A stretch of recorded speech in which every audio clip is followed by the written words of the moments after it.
রুদ্ররূপে Jamuna 1 kilometre এলাকা জুড়ে দেখা দিয়েছে ভয়াবহ ভাঙন। ঠেকাতে নদী তীরে ফেলা কোটি টাকার জিও ব্যাগও বিলীন হয়ে যাচ্ছে।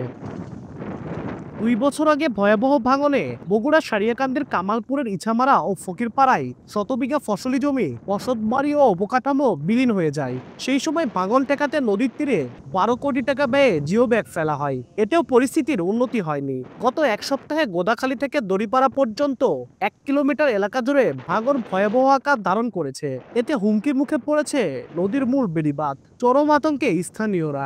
একদিনে ওখানে না হলো 2 বিঘা জমি একদিনে ভাঙছে, মানে খালি হোমমুতকে দেবে আছে গা। ভাঙ্গনির কারণে পশু পাখি হোক, সাধারণ মানুষ হোক, এদের যে মানে অমানবিক জীবন যাপন করে এরা কাজটা করে, তাহলে আমরা বাইছিলাম নি। পানি উন্নয়ন বোর্ড বলছে বেড়িবাঁধ থেকে ভাঙন দূরত্ব মাত্র 300 মিটার।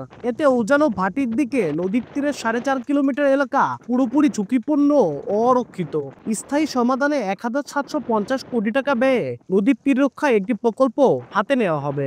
স্থায়ী ব্যবস্থা হিসাবে বাংলাদেশ পানি উন্নয়ন বোর্ডের তরফ থেকে একটা প্রকল্প গ্রহণ করা হয়েছে। সেই প্রকল্পটা স্টাডির ভিত্তিতে করা হয়েছে। প্রকল্পটা বাস্তবায়ন হলে পুরোপুরি ভাঙনমুক্ত হবে বলে আমি মনে করি।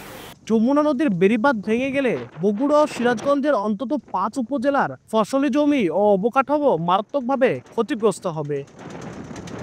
আব্দুল আউয়াল, সময় সংবাদ, বগুড়া।